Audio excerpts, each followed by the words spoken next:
सत्यनाम बोलो गुरु महाराज की जय। बंदी छोर सरकार की जय। सत्यनाम। गुरुर्ब्रह्मा गुरुर्विष्णु गुरुर्देव महेश्वरः गुरुर्साक्षात् परब्रह्म तस्मै श्री गुरवे नमः।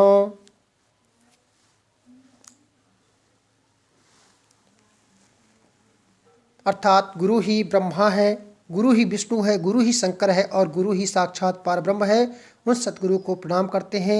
गुरु पूर्णिमा पर गुरुमंत्र से अपना जीवन सफल बनाने के लिए, गुरु के चरणों में श्रद्धा सुमन अर्पित करने के लिए गुरुर् ब्रह्मा गुरुर् विष्णु गुरुदेव महेश्वरः गुरुर् साक्षात परब्रह्म तस्मै श्री गुरुवे नमः मंत्र का जप किया जाता है। ये हमारा वैदिक मंत्र है।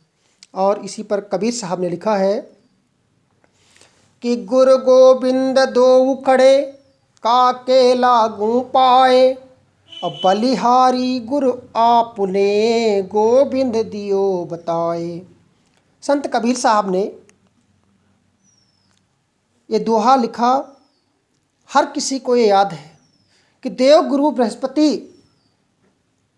को तीनों लोकों में पूजा जाता है, जिनके गुरु मंत्र पढ़ने या सुनने मात्र से जीवन सफल हो जाता है। आज हम उसी विषय पर बात करने वाले हैं, गुरु मंत्र के बारे में। ओम परम तत्वाय नारायणाय गुरुभ्यो नमः।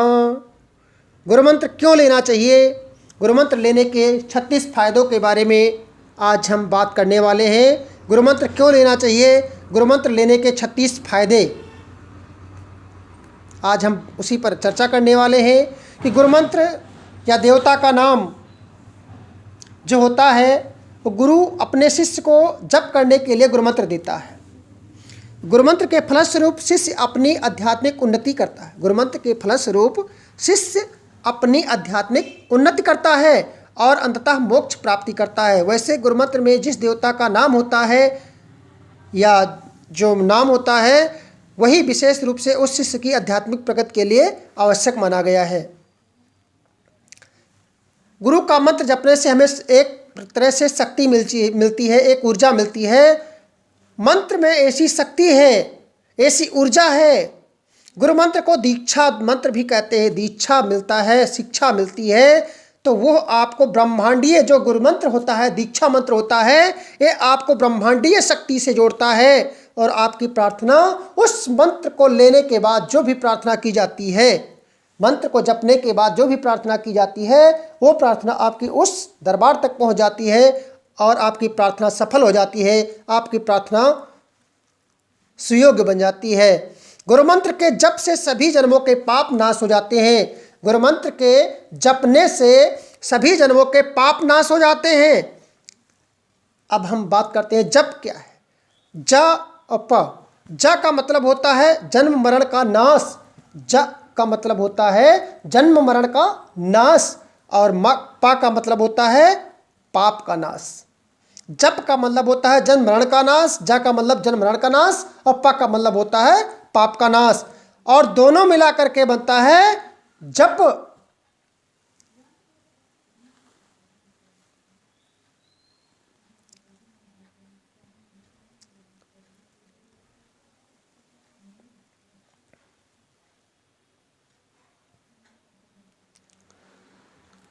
अब हम 33 प्रकार के फायदों की बात करते हैं कि भगवान के नाम, सबसे पहला जो फायदा है कि भगवान के नाम, गुरु मंत्र लेने वाले को, गुरु दीक्षा मंत्र लेने वाले को भगवान के नाम में प्रीति हो जाती है। उसको नाम रस अच्छा लगने लगता है। उस व्यक्ति को चिंता दुख मिट जाते हैं, पाप नाश हो जाते हैं और सदा आनंद में जीवन बीतने लगता है। उसका मन सुमिरन ध्यान में आने लगता है। प्रीति का रस, आनंद का रस उसके भीतर से प्रकट होने लगता है।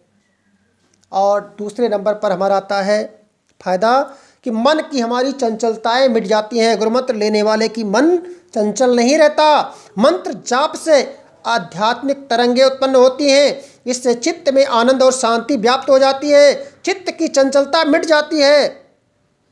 हमारा आलतू फालतू के विचार शोक नष्ट हो जाते हैं। चित्त को शांति मिल जाती है और हमको सच्चा समाधान मिल जाता है। सच्चे दरबार की बातें सत्संग से मिल जाती हैं, हमको समाधान मिल जाता है। और तीसरे नंबर का फायदा हमारा होता है कि परमात्मा की प्रेरणा होने लगेगी। इष्ट देव सपने में आकर के दर्शन देंगे और किसी प्रकार से आपको मार्गदर्शन मिलेगा। सही गलत का निर्णय करने में आप अंतर्यामी प्रभु की प्रेरणा मिलती है तो व्यवहारिक ज्ञान में सूझबूझ आ जाती है। राजा महाराजाओं को तुच्छ समझने वाले, सुख को तुच्छ समझते हुए राजा महाराजा के सुख को भी तुच्छ मानने वाले संतों ने परमात्मा की शरण ली। राजा महाराजाओं ने राजगद्दी को त्याग कर संन्यास धारण किया। अगर इसमें परमात्मा की शक्ति नहीं होती, उसमें प्रेरणा नहीं होती, सारे सुख राजा राजधनों में मिल जाता, तो फिर वो संन्यास क्यों लेते। चौथा हमारा जो फायदा है कि नाम का, धन का घमंड नहीं होता है, अहंकार नहीं होता है। अहंकार हमारा नष्ट हो जाता है जब हम प्रभु से जुड़ते हैं तो धन पद का प्रभाव हमारे ऊपर नहीं पड़ता। शांत चित्त, कोमल चित्त हो जाता है। मन और बुद्धि निर्मल हो जाती है, हमारी मन और बुद्धि निर्मल हो जाती है, शुद्ध सात्विक हो जाती है और सात्विक बुद्धि में प्रकाश और प्रेरणा भरी बातें आती हैं।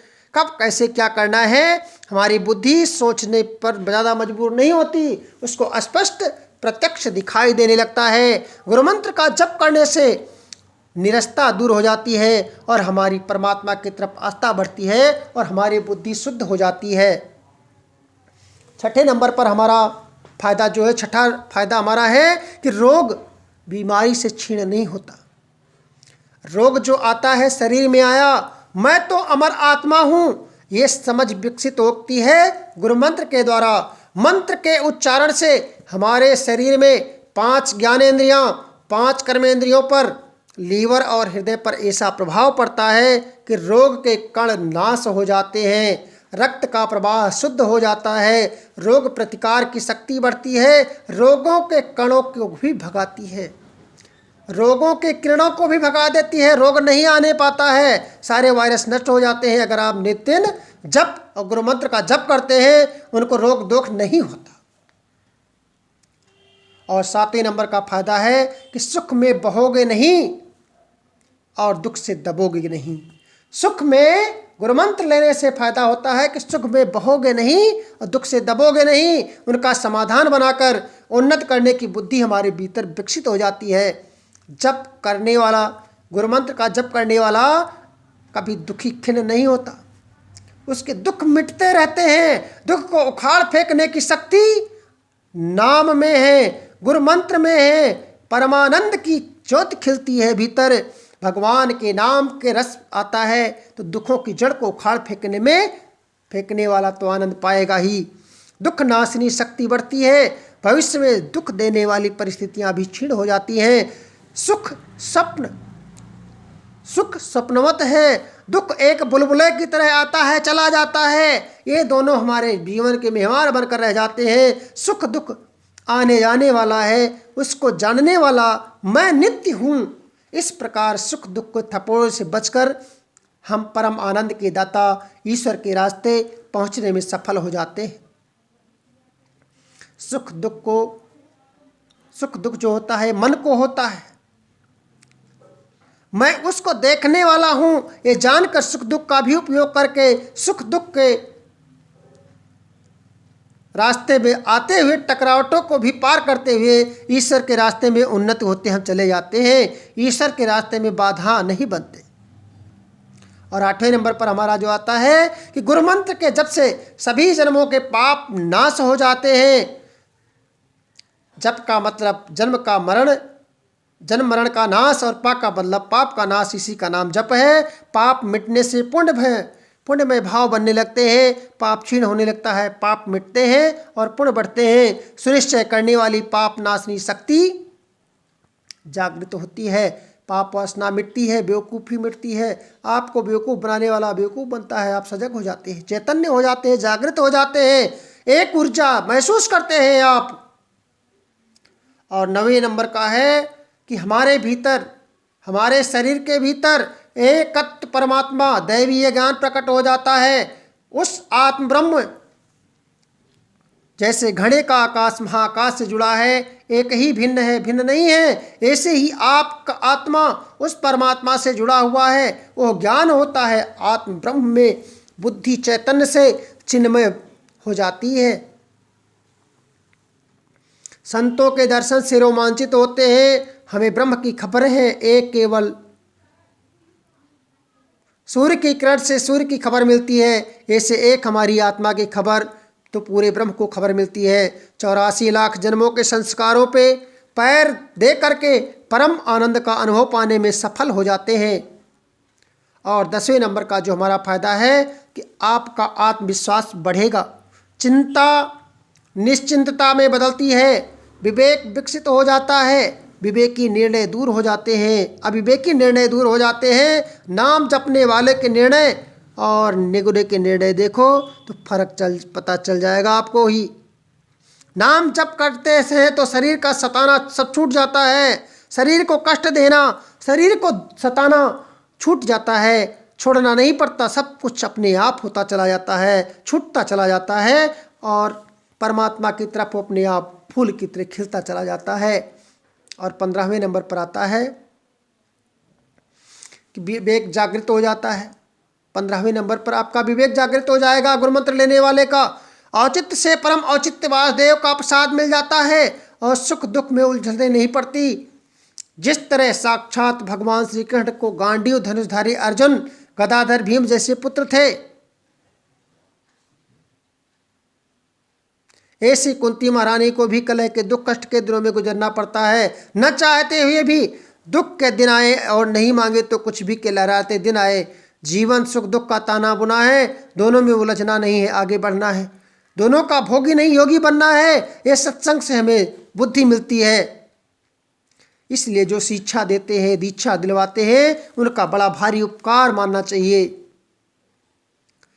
अगर गुरुमंत्र का प्रतिदिन कोई जप करता है तो उसको हार्ट अटैक की बीमारियां नहीं होती, दिमाग का रोगी नहीं होता, उसको दिमाग के रोगों में लाभ मिलता है, उसकी नसों में कभी नस की बीमारी नहीं होती, कमजोरी नहीं होती। यदि यकृत लीवर खराब हो गया है तो इसके नियमित जब से ठीक हो जाता है। पाचन की गड़बड़ियाँ भी ठीक हो जाती हैं, भूख खुलकर लगती है, पीलिया जॉइंटिस है तो उसका भी पीलिया दूर हो जाता है। ज़्यादा बीमारी चिंता और क्रोध में आती है, ज़्यादा बीमारी तनाव में आती है, ज़्यादा बीमारी तनाव चिंता क्रोध ये जड़ हैं रोगों की, इनको छोड़ना मुश्किल है और यह तभी छूटेगा जब आप सत्संग और गुरुमंत्र का सहारा लेंगे।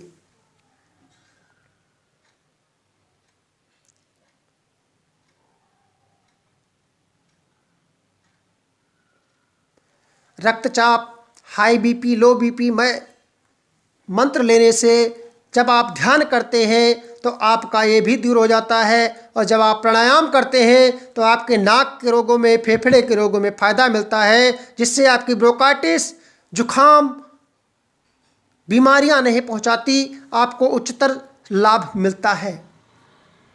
इसीलिए 11वें नंबर पर हमारे जो फायदा दिखाया गया कि भय का नाश होगा। 11वें नंबर पर भय का नाश, कि भय नाशन दुर्मति हरण, कलि में हरि को नाम, निस दिन नानक जो जपे, सकल हो ये सब काम। कलयुग में प्रभु का नाम ही भय का नाश करने वाला है। मंत्र जाप से भय निर्भयता में, घृणा प्रेम में, भय निर्भयता में, घृणा प्रेम में और काम नाम में बदलने लगता है। और 12वें नंबर पर हमारा जो आता है कि हमारा शोक नष्ट हो जाता है। हम किसी को गाली देते हैं, ईर्ष्या करते हैं, द्वेष करते हैं, हमारा मन शांति में रहता है, लेकिन जब हम मंत्र ले लेते हैं तो आनंद माधुर्य में हमारे भीतर शांति अनुभव महसूस होती है और मेरे शोक का नाश हो जाता है। और 13वें नंबर पर समानाधिकरण की वृत्ति विकसित होती है, समता बढ़ने लगती है। समता बढ़ेगी तो सुख दुख लाभ हानि आने वाली ऐसा अनुभव होता है। भय भौ जैसे अपने प्रलोभन में सिकुड़ता नहीं। इतना जय जयकार तो देवता के भाग्य में भी नहीं होता है। पापी का मुर्दा जलता देखकर तो उसकी ऊंची गति कर देता है, फिर भी अभिमान नहीं है। इंद्र भी ऐसे महापुरुष के सामने अपने को कंगले मानते हैं। ऐसा घमंड नहीं करना चाहिए। कितनी आंधी तूफान आते फिर भी चित्त को चोट नहीं करती। कितनी भारी उपलब्धि है, गुरु कृपा तो ही है। संसारी प्रेम शोषित करना है, भगवान से प्रेम प्रेषित करना है, धारण की शक्ति बढ़ेगी, सूझबूझ घटेगी, संसार की वासना क्षीण हो जाएगी। और 15वें नंबर पर हमारा आता है कि स्वास्थ्य दीर्घायु की प्राप्ति होती है। हमारा आयु बढ़ जाता है, हमें स्वास्थ्य अच्छा मिल जाता है, हम आरोग्य हो जाते हैं। 16वें नंबर पर हमारा आता है कि जीवन सहज हो जाएगा। कोई वाहवाही करेगा, कोई वाहवाही करेगा तो कोई गर्व से फूलेगा नहीं, कोई निंदा करेगा। कोई गुरु मंत्र जाप जपने वाला सहज ही जीवन का अधिकारी हो जाता है, आनंद प्रसन्न संभाव में आ जाता है। और 17वें नंबर पर जो गुरु मंत्र ले लेता है उसे क्षमा करने की शक्ति बढ़ जाती है। दीक्षा लेने के बाद क्रोध कम आने लगता है, शौर्य की शक्ति बढ़ती है, मंत्र जाप से वीर तेज बढ़ता है और विजय को प्राप्त करता है। 18 प्रकार के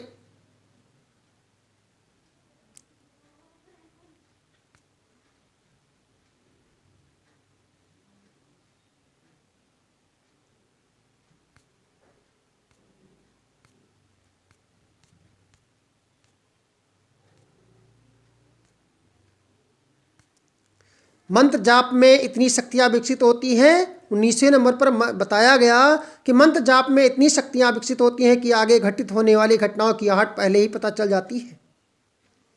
और 20वें नंबर पर व्याधिनाशी शक्ति जागृत होती है, जो खुद के रोग व्याधि दूर करते हैं और दूसरे पर भी नज़र डालते हैं और दूसरे को रोगों को दुखों को दूर करते हैं। मंत्र जाप से पानी देंगे तो उनकी व्याधियाँ मिट जाएंगी। दुखहारी शक्ति आती है। 21वें नंबर पर बताया गया कि नारद जी की भक्ति के नज़र डालते हैं तो लोग ठीक हो जाते हैं, उनके दुख दूर हो जाते हैं। वैसे तो उस युग की बात थी, लेकिन इस कलयुग में भी कल का प्रभाव कम होगा, इससे दुखहारी शक्ति का विकास होगा। और 22वें नंबर पर कि पाप नाशनी शक्ति का विकास होगा। और पापी की अगर मौत होती है तो उसे मौत के बाद नारकीय जीवन मिलता है, लेकिन आपके सामने अगर उसकी मौत हुई तो नरक में नहीं जाएगा। इतनी आप में शक्ति विकसित हो जाती है। एक आदमी का एक्सीडेंट हुआ था, मौत के दिन गिन रहा था, तो तब सभी लोग पाप याद करने लगे, पश्चाताप होने लगा। तो दूसरे एक संत जी पहुंच गए वहाँ पर, वो वहाँ पहुँचे तो आदमी ठीक हो गया और कई साल बाद मेरा उसको मरते समय संत का दर्शन हुआ। वो दर्शन से उसके पाप मिट गए, नारकीय जीवन से वो बच गया। कबीरा दर्शन संत के साहिब आवे याद, और लेखे में वो ही घड़ी बाकी के दिन बाद। कबीर साहब ने लिखा कि कबीर के दर्शन के संत के साहिब आवे याद, और लेखे में वो ही घड़ी बाकी के दिन बाद। और 23वें नंबर पर है कि दूसरे के मन की चंचलता को मिटाने की शक्ति विकसित होती है। काले कोट दिखेंगे तो कोर्ट कचहरी याद आती है, संत दिखेंगे तो प्रभु याद आता है, मन की चंचलता मिटती है, व्यक्ति शांत हो जाता है। आपके पास आने वाले लोगों को भी शांति का अनुभव होता है।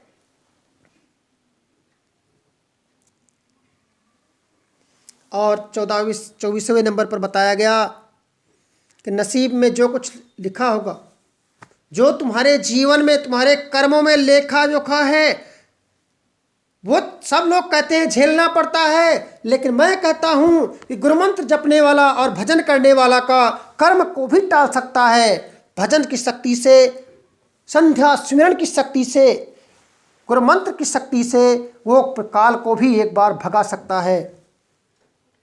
शुभ कर्म 25वें नंबर पर आता है कि शुभ कर्म संपूर्णता से आती है।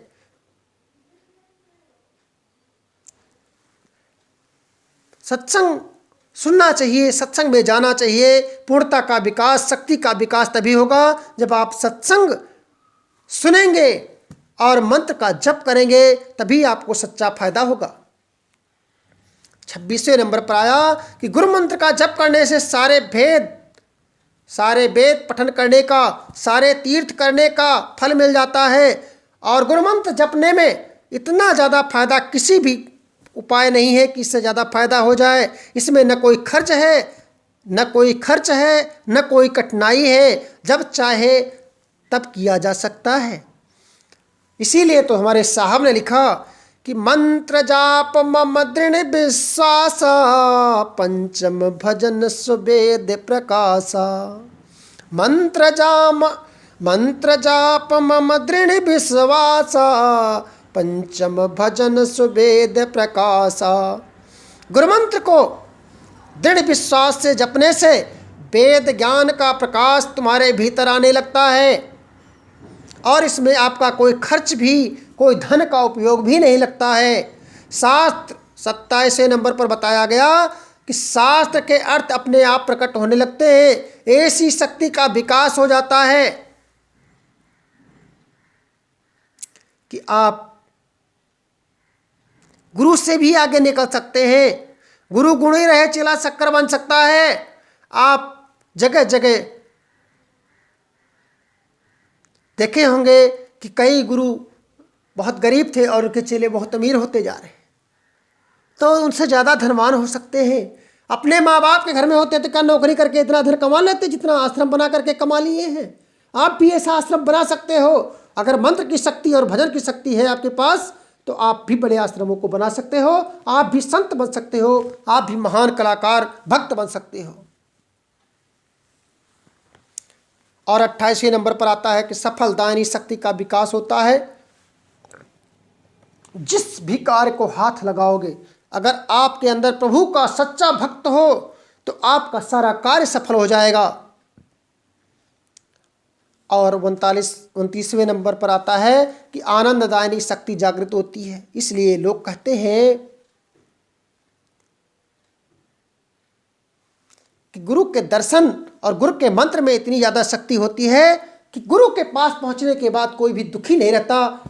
उसके मंत्र में और उसके दर्शन में इतनी ज़्यादा शक्ति होती है कि वहाँ पर जितना बैठा व्यक्ति होता है सब मुस्कुराता प्रफुल्लित रहता है। शोक चिंता में बैठा वही व्यक्ति होगा जो गुरु के वचनों पर ध्यान नहीं दे रहा होगा।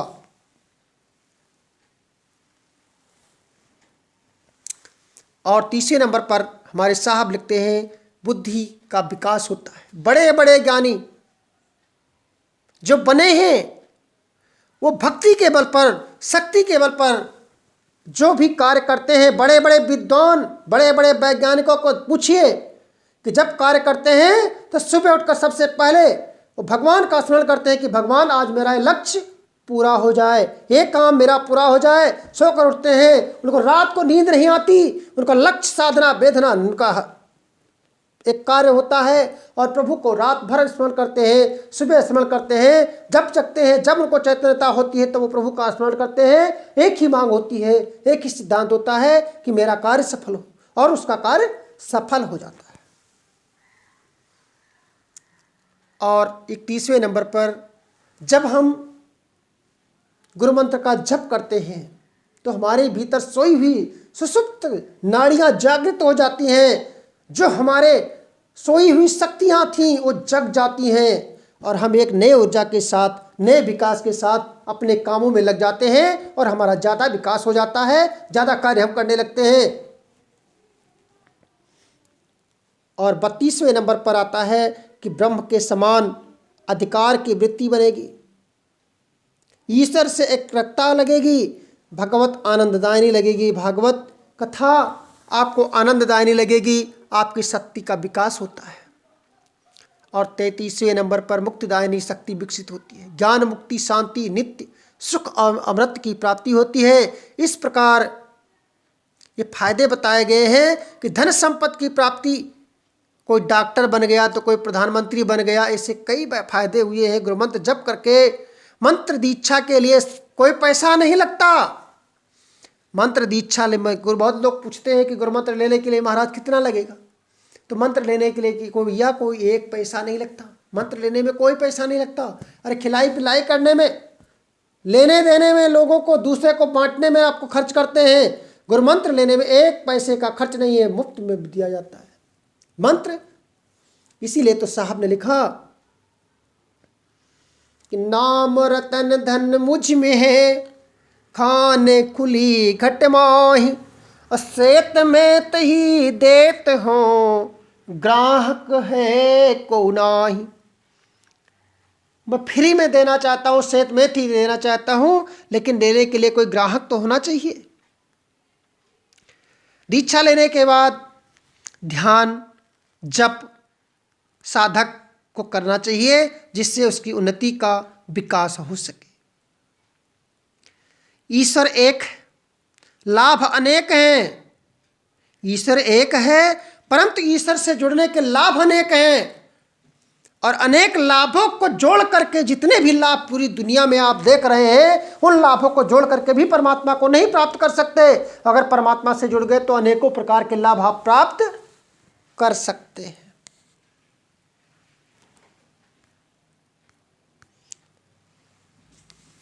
दीक्षा प्राप्ति की जीवन की एक आधारशिला है।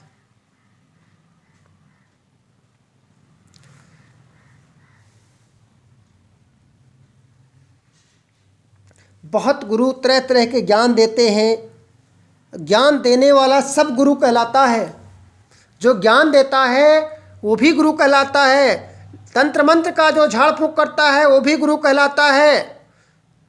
लेकिन जो अध्यात्म ज्ञान देता है, जो हमारा संबंध परमात्मा से जोड़ता है, ऐसा गुरु सद्गुरु कहलाता है। जगत गुरु नहीं, सद्गुरु कहलाता है। सच्चा गुरु वही है, वो हमारे जन्म जन्मांतर का साथी बन जाता है। इसीलिए दीक्षा प्राप्ति के लिए जीवन की एक आधारशिला है। एक गुरुमंत्र दीक्षा हमारे जीवन की एक नौका है, जो उस नौका के सहारे हम अपने इस भवसागर रूपी नाव को पार कर सकते हैं। इससे मनुष्य के अंदर दिव्यता और चैतन्यता आ जाती है। दीक्षा हमारे आत्म संस्कार, हमारी आत्मा को बल प्रदान करती है। हमारा आत्म संस्कार मिल जाता है, आत्म संस्कार प्राप्त कराती है। दीक्षा प्राप्ति से शिष्य सर्व दोषों से मुक्ति पा सकता है। और दीक्षा के लिए बहुत लोग पूछते हैं कि कौन सा समय अच्छा होना चाहिए। तो समय दीक्षा का समाधान पथ की ओर अग्रसर करना, विचार शुद्ध करना, इसमें आता है। समय दीक्षा, दीक्षा के 8 मुख्य रहस्य माने गए हैं कि समय दीक्षा साधना पथ की ओर अग्रसर करना, विचार शुद्ध करना, इसमें आता है। और ज्ञान दीक्षा, इसमें ज्ञान दीक्षा में विचारों की शुद्धि होती है। और एक होता है मार्ग दीक्षा, जिसमें बीज मंत्र दे दिया जाता है। रास्ते में कहीं मिले, एक कोई सूत्र बता दिया, उसको आप जपते रहे, ये होगा मार्ग दीक्षा। एक होता है सांभवी दीक्षा, गुरु शिष्य की रक्षा का भार स्वयं ले लेता है, जिसमें साधना में अवरोध नहीं उत्पन्न होता। एक होता है जागरण दीक्षा, जो मूलाधार चक्र जागृत किया जाता है। एक योग की शिक्षा दी जाती है, उसे जागरण शिक्षा कहते हैं, योग शिक्षा का दीक्षा कहते हैं। एक होती है विद्या दीक्षा, इसमें शिष्य को विशेष ज्ञान तथा सिद्धियां प्रदान की जाती हैं। एक होता है शिष्याभिषेक दीक्षा, इसमें तत्व भाग शांत निवृत्ति की पूर्णता कराई जाती है। एक होता है पूर्णाभिषेक दीक्षा, इसमें गुरु अपनी सभी शक्तियां शिष्य को प्रदान कर देता है। जैसे स्वामी श्री रामकृष्ण ने, परमहंस ने विवेकानंद को अपनी सारी शक्तियां विवेकानंद के अंदर दे दी थी। गुरु प्राप्ति इतनी सहज नहीं है। गुरु प्राप्ति, गुरु मंत्र की प्राप्ति इतना सहज नहीं है जितना लोग मान लिए हैं। गुरु मंत्रों में से एक किसी प्रकार का लगातार जप गुरु प्राप्ति करा सकता है, जो निम्नलिखित है। ओम गुरुभ्ये नमः, गुरुभ्यो नमः, परमातत्वाय गुरुनारायणाय गुरुभ्यो नमः। ओम वेदाय गुरु देवाय विद्महे परम गुरुवे धीमहि तन्नो गुरु प्रचोदयात्। यदि गुरु की प्राप्ति हो जाए तो उससे ही गुरु पादुका मंत्र लेने की यथाशक्ति कोशिश करें। गुरु मंत्र लेने के बाद गुरु पादुका मंत्र लेने की यथाशक्ति कोशिश करें। यही वह मंत्र है जिससे पूर्णता प्राप्त होगी। इस दिन गुरु पादुका का पूजन करें, गुरु दर्शन करें। नवेद वस्त्र, गुरु के समीप जाने का अवसर न मिले तो उसके चित्र पादुका का ही पूजन करके, गुरु के समीप न जाने का मौका मिले तो यथाउचित यहीं पर घर से ही उनकी सेवा करना चाहिए। जो बन सके, बने सो सेवा करो मन लाई, दोष किसी को लगाओ मत भाई। सत्यराम, आपको मैं आज कहानी एक बताना चाहता हूँ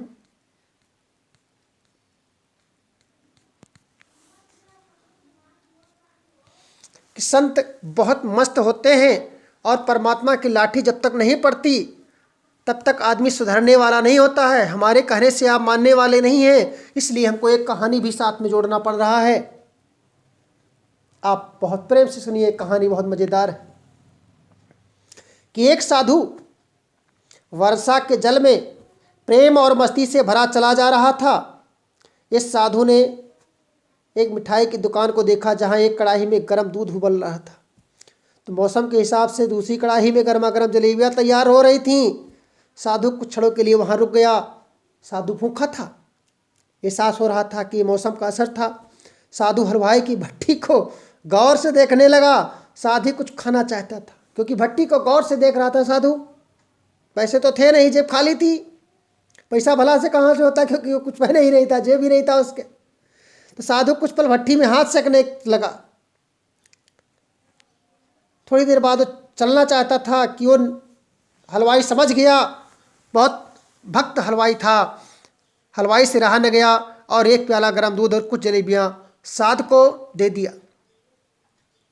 साधु ने गर्म जलेबियाँ दूध के साथ खाई, फिर हाथों को ऊपर उठाकर हलवाई के लिए प्रार्थना किया, आशीर्वाद दिया, दुआ दिया। आज भगवान से प्रार्थना किया कि इसको सदा खुश रखना, मस्त रखना, मस्ती में झूमते रहना, इसके ऊपर सदा कृपा बरसाए रखना। हलवाई का पेट तृप्त हो चुका था, बाबा का पेट भर चुका था। साधु बाबा का दुनिया को दुखों से बेपरवाह वह फिर एक नए जोश में बारिश के गंदे पानी में निकल पड़े, बरसते पानी में चलने लगे और मस्ती में, क्योंकि पेट भर ही चुका था और मस्ती में चलने लगे। बरसात का मौसम था और उस बरसात के मौसम में गंदे कीचड़े कपड़े में पहने ही नहीं थे और पानी उछालते हुए मस्ती में झूमते हुए जा रहे थे। एक नवविवाहित जोड़ा छाता लिए बचता बचाता किसी तरह से आ रहा था पीछे से, लेकिन साधु बाबा इतने मस्ती में थे क्योंकि पेट भी भरा था और बारिश भी हो रही थी, मौसम का आनंद ले रहे थे, प्रकृति का आनंद ले रहे थे। लेकिन साधु बाबा बारिश के गंदे जल में खूब लाते पटकते चले जा रहे थे और जो वो दो जोड़े दंपति छाते में बचते बचाते, नवयुवक जोड़े थे, बचते बचाते चले आ रहे थे। अच्छे अच्छे कपड़े पहने थे, लेकिन साधु बाबा के ऐसी गंदे पानी के जोर जोर इधर उधर लात मारने से उन युवती के कपड़े भीग गए। पीछे जो युवती और जोड़ा आ रहे थे, युवती, उस युवती के कपड़े भीग गए और उस औरत के कीमती कपड़े कीचड़ से लथपथ हो गए। और उसके साथी युवा ने उसके पति को ये बर्दाश्त नहीं हुआ और वो आस्तीन चढ़ाकर आगे आया और साधु बाबा के कपड़े पकड़कर कहने लगा, उसके हाथ पकड़कर साधु बाबा के कहने लगा कि अंधे हो, तुमको नजर नहीं आता, तेरी हरकत की वजह से मेरी पत्नी के कपड़े गीले हो गए, कीचड़ में लथपथ हो गए। अब साधु कहाँ मस्ती में झूम रहा था, हक्का बक्का हो गया, खड़ा हो गया, जबकि उस युवा को साधु का चुप रहना भी ना गुजारा। जब वो चुप रह गया तो उस पति, जो औरत का पति था, उसको ये भी बात नागुजार गुजरी और साधु बाबा को तड़ाक से झापड़ मार दिया।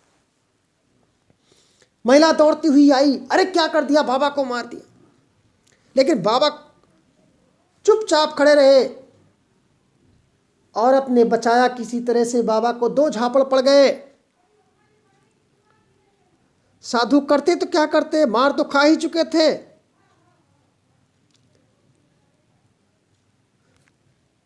राह चलते लोग उदासीनता के साथ सब दृश्य देख रहे थे, लेकिन युवा के गुस्से को देखकर इतनी किसी में हिम्मत नहीं थी कि उसे कोई रोक पाता। आखिर जवानी के नशे में चूर युवक ने एक जोरदार थप्पड़ लास्ट में फिर मार दिया बाबा को। साधु बाबा उस जोरदार थप्पड़ से उस पानी में छपाक से गिर पड़े। युवक ने जब साधु को नीचे गिरा दिया तब मुस्कुराने लगा। जब बाबा भी गिर गए नीचे, खूब लथपथ हो गए, गीले कचड़े लग गए, कीचड़ लग गया जब बाबा के, तब वो युवक मुस्कुराने लगा और फिर छाता में चलने लगे, मुस्कुराते हुए चला गया कि इसी का पात्र था। लेकिन जब थोड़ी देर बाद साधु कुछ बोला नहीं, साधु जब उठा तो भगवान की तरफ हाथ उठाकर बोला, साधु भगवान की तरफ, आकाश की तरफ हाथ उठाकर बोला कि उसके साधु के ओठों से निकला कि वाह मेरे मालिक, वाह मेरे प्रभु, तू तो कभी गर्म दूध खिलाता है, कभी गर्म दूध जलेबियां खिलवाता है और कभी मार खिलवाता है, कभी थप्पड़ की मार और कभी गरम गरम जलेबियां, लेकिन तू जो चाहे उसमें मैं खुश हूं, तू जो चाहता है मैं उसी में खुश हूं, जिसमें तेरी पसंद है, जो तेरी पसंद है मेरी पसंद है, तुझको मंजूर है वही मुझको भी मंजूर है, जैसा चाहे उधर ले चल। ये कहता हुआ साधु भगवान से बात करने के बाद साधु फिर अपने रास्ते पर चल दिया। दूसरी ओर वो युवा जोड़ा अपनी मस्ती को समर्पित अपनी मंजिल की ओर अग्रसर हो रहा था। थोड़ी दूर चलने के बाद वो एक मकान के सामने पहुंचकर रुक गए। वो अपने घर पर पहुंच चुके थे। वो युवा अपनी जेब से चाबी निकालकर अपनी पत्नी से हंसी मजाक करते हुए ऊपर की सीढ़ियां तय कर रहा था, चढ़ रहा था। बारिश का मौसम था। बारिश के कारण सीढ़ियों पर फिसलन हो गई थी। अचानक युवा का पैर फिसल गया और वो सीढ़ियों से नीचे गिरने लगा। महिला ने बहुत जोर शोर से शोर मचाया, लेकिन ध्यान अपने पति की ओर आकर्षित करने के लिए, लोगों का ध्यान अपने पति की ओर आकर्षित करने के लिए खूब जोर जोर की आवाज़ें लगाई। वहाँ काफ़ी लोग सहायता के लिए पहुँचे और उसके पास, युवक के पास पहुँचे, लेकिन बहुत देर हो चुकी थी क्योंकि युवक का सिर फट गया था और कुछ ही देर बाद खून बह जाने के कारण उस नौजवान युवक की मौत हो गई। कुछ लोगों ने दूर से आते हुए साधु बाबा को देखा तो आपस में कानाफूसी होने लगी कि निश्चित रूप से इस साधु बाबा ने थप्पड़ खाकर युवा को श्राप दिया होगा, अन्यथा ऐसे नौजवान युवक को केवल सीढ़ियों से गिरकर मर जाना बड़े अचंभे की बात लगती है। कुछ मंचले युवकों ने बात सुनकर साधु बाबा को घेर लिया और युवा कहने लगे कि आप कैसे भगवान के भक्त हैं, आप कैसे भगवान के भक्त हैं जो केवल एक जो थप्पड़ के मार से युवा को ऐसा श्राप दे बैठे जो इसकी मौत हो गई। भगवान के भक्तों में रोष नहीं होता, भगवान के भक्तों में क्रोध नहीं होता, अहंकार नहीं होता। आप तो जरा सी असुविधा पर भी धैर्य न कर सके। साधु बाबा ने कहने लगा कि मैं तो अपने प्रभु की कसम खा के कहता हूँ कि मैंने इस युवा पर कोई श्राप नहीं दिया। मैं तो सिर्फ अपने मालिक से बात कर रहा था, अपने प्रभु से बात कर रहा था कि कभी गर्म जलेबियाँ खिला रहा है, कभी तू मार खिला रहा है, मैं इसको कुछ नहीं कहा। लेकिन वहाँ के नौजवान मलचरों ने कहा कि अगर आपने श्राप नहीं दिया होता तो इस नौजवान सीढ़ियों से गिरकर कैसे मर जाता। तो साधु बाबा ने दर्शकों से एक अनोखा सवाल किया कि आप में से कोई सब घटना का चश्मदीद गवाह मौजूद है। एक युवक ने आगे बढ़कर कहा कि हाँ, मैं इस घटना का चश्मदीद गवाह हूँ। साधु ने अगला सवाल किया कि क्या मेरे कदमों से जो कीचड़ उछला था, मेरे कदमों से जो कीचड़ उछला था, क्या उसने युवा के कपड़े को दागी किया था।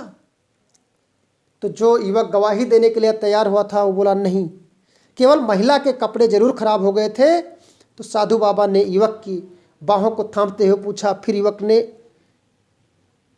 बाहें थाम कर पूछा कि भैया, तो उस नौजवान युवक ने औरत के कपड़े गीले हुए थे, उसके नहीं हुए थे, लेकिन उसने मुझे झापड़ क्यों मारा।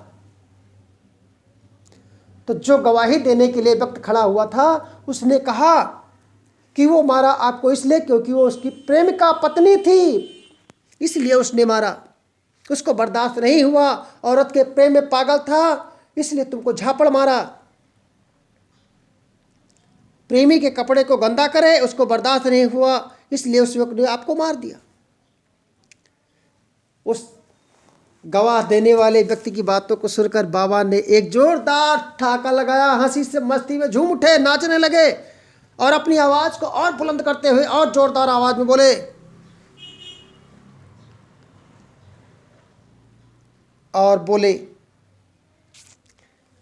कि भगवान की कसम, मैंने श्राप कभी किसी को नहीं दिया, लेकिन कोई है जो मुझसे प्रेम करता है, ये मुझे आज पता चला। मैंने किसी को श्राप नहीं दिया, लेकिन मुझे आज पता चला कि मुझसे प्रेम कोई जरूर करता है। अगर उसका यार सहन नहीं कर सका, मैंने उस औरत के कपड़े गीले किए, उसका यार सहन नहीं कर सका, उसका प्रेमी सहन नहीं कर सका और उसने मेरे 2-4 झापड़ मारे, तो मेरा भी कोई प्यार है, मेरा भी कोई प्रेमी है जो बर्दाश्त न कर सका और उसको मौत के घाट उतार दिया।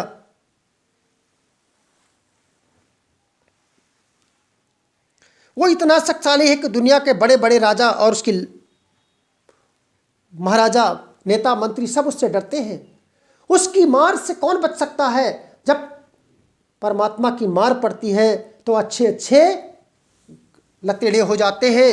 वो जिसका मालिक हो गया, जिसको वो बचाना चाहे उसको कौन मार सकता है, और जिसको वो मिटाना चाहे उसको कौन बचा सकता है? परमात्मा की लाठी सबको दिखती नहीं है, आवाज भी नहीं दिखती, लेकिन पड़ती है तो दर्द बहुत देती है। हमारे कर्म ही हमें उसकी लाठी से बचाते हैं। कभी किसी को परेशान मत करें, कभी किसी का दिल ना दुखाओ। हर चीज़ का हिसाब देना पड़ेगा मेरे भाइयों, हर चीज़ का हिसाब देना पड़ेगा। तो आज मैं एक कहानी बताना चाहता हूँ कि गुरु मंत्र लेकर के आप अपने को बदल सकते हो, किसी को दुख मत दो। और गुरु मंत्र कैसे लेना चाहिए उसके बारे में हम आपको एक कहानी आज बताना चाहते हैं, क्योंकि आज कहानी थोड़ी बड़ी जरूर विस्तार हो रहा है चैनल का, लेकिन आपके लिए बहुत महत्वपूर्ण है कि गुरु होना चाहिए, लेकिन सच्चा गुरु होना चाहिए। मैं एक कहानी के माध्यम से आपको बताना चाहता हूं कि गुरु मंत्र कैसे लेना चाहिए। कि एक नई नवेली दुल्हन ससुराल में आई तो उसकी सास बोली कि बेटा, बेटी कल मंदिर में चलना है। सास ने कहा कि बेटी कल मंदिर में चलना है, तो बहू ने पूछा कि सासू माँ, एक तो माँ जिसने मुझे जन्म दिया और एक आप हो, और फिर तीसरी माँ कहाँ से आ गई? क्योंकि बहू तो बीए पास थी। सास बहुत बड़ी खुश हुई कि मेरी बहू तो बहुत भोली भाली सीधी है। सास ने कहा बेटा, पास के मंदिर में दुर्गा माता हैं, सब औरतें जा रही हैं, हम भी चलेंगे। सुबह सुबह दोनों एक साथ मंदिर गई, आगे सास पीछे बहू। जैसे ही मंदिर आया तो बहू ने मंदिर में गाय की मूर्ति को देखकर कहा, माँ जी देखो, ये गाय का बछड़ा दूध पी रहा है, मैं बाल्टी लाती हूँ और दूध निकाल लो। सास ने अपने सिर पर हाथ पीटा कि बहू तो पागल है, और बोली बेटा, अरे ये तो मुस्की चित्र बना हुआ है, स्टेचू है, मूर्ति है, ये दूध नहीं दे सकती बेटा, आगे चलो।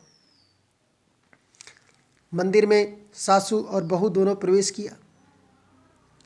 वहां पर देखा एक शेर की मूर्ति दिखाई दिया बहू को। बहू ने फिर कहा सासू से कि माँ आगे मत जाओ, ये शेर खा जाएगा। सास को चिंता हुई कि मेरे बेटे के तो भागे ही फूटे थे। सासू बोली, कह रही बेटी, ये पत्थर का शेर मुझे क्या खा पाएगा, चलो अंदर, चलो मंदिर में। सास बोली बेटा, ये माता है। मंदिर में गई, वहां दुर्गा माता का चित्र बना हुआ था। तो सासू ने कहा कि बेटी, ये तुम्हारी माता है, तुम्हारी मांग को पूरे करने वाली है, इनसे जो मांगना है तू मांग ले। बहू पढ़ी लिखी थी, बोली माँ, ये तो पत्थर की माँ है। किसकी माँ है? पत्थर की है कि नहीं है? तो सासू ने कहा पत्थर की है। तो बहू ने कहा जब पत्थर की माँ है, जब पत्थर का गाय दूध नहीं दे सकती, पत्थर का शेर खा नहीं सकता, तो पत्थर की माँ दे कहाँ से सकती है? देने वाली तो आप मेरी माँ है। और अपनी सासू माँ के चरणों में गिरी, बोली देने वाली तो आप ही मेरी माँ है, उससे बढ़कर मैं और जगत जननी माँ जो पैदा किया दो की माँ की सिवा तीसरी माँ को मैं नहीं जानती। ये पत्थर की मूर्ति मुझे क्या दे सकती है? अगर कोई दे सकती है तो आप हैं, आप मुझे आशीर्वाद दीजिए, आपके आशीर्वाद से ही मेरा कल्याण हो जाएगा। सास के आंखों में आंसू आ गए। ऐसी बहू पाकर धन्य हो गई थी। मंदिर में ऐसे बहू पाकर के सासू की आंखों में आंसू आ गए कि मैं धन्य हो गई कि मुझे बहू नहीं बेटी मिली है। तर्कपूर्ण और तर्क और विवेक के बल पर बहू ने यह साबित कर दिखाया बहू ने सास को ऐसा जागृत कर दिया कि उसकी आध्यात्मिक उन्नत का रास्ता खोल दिया। उसके जीवन में कभी भी ऐसी भूल नहीं हुई। उसने बहू को बेटी माना और आध्यात्मिक चिंतन में लग गई।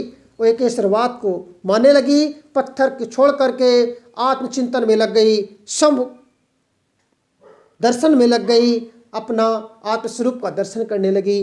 अपने गुरुमंत्र से, गुरुवर से पूछकर, दीक्षा लेकर और आत्मचिंतन में लग गई, आत्म साक्षात्कार करने लगी, जिससे प्रभु की प्राप्ति होती है।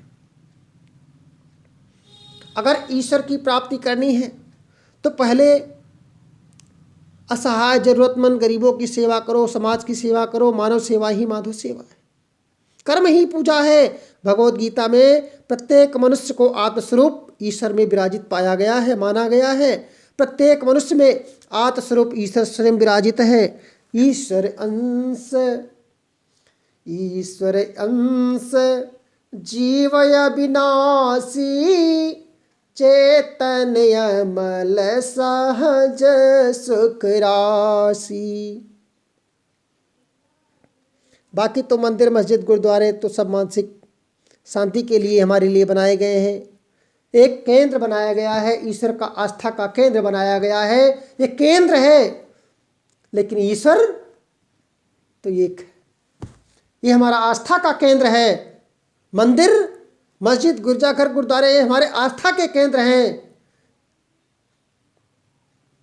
हमारा वहाँ पर विश्वास है कि आस्था है कि ये मंदिर है और वहाँ जाकर के हम अपनी उन्नत कर सकते हैं। लेकिन वहाँ अब आजकल इतनी भीड़ होने लगी मंदिरों में कि वहाँ पर बैठे पुजारियों को भी कुछ नहीं पता होता। इतनी भीड़ संभालने में लग जाते हैं कि उनको भी कुछ करने का मौका नहीं मिलता। आप अगर भगवान से मिलना चाहते हैं तो एकांतवास में जाना पड़ेगा, अकेले में रहना पड़ेगा, क्योंकि भीड़ में आवाज़ बाहरी मिलेगी, बाहर के लोग मिलेंगे, भीतर के लोग अकेले में मिलेंगे, एकांत में मिलेंगे। अकेलापन जब महसूस हो तब परमात्मा मिलता है, और जब बाहर के लोग तुम्हारे साथ दे रहे होंगे तो परमात्मा तुम्हारे पास दूर दूर तक नहीं भटकेगा। बोलो सत्यनाम गुरु महाराज की जय। सत्यनाम। आज का विषय हमारा इतना ही। सत्यनाम।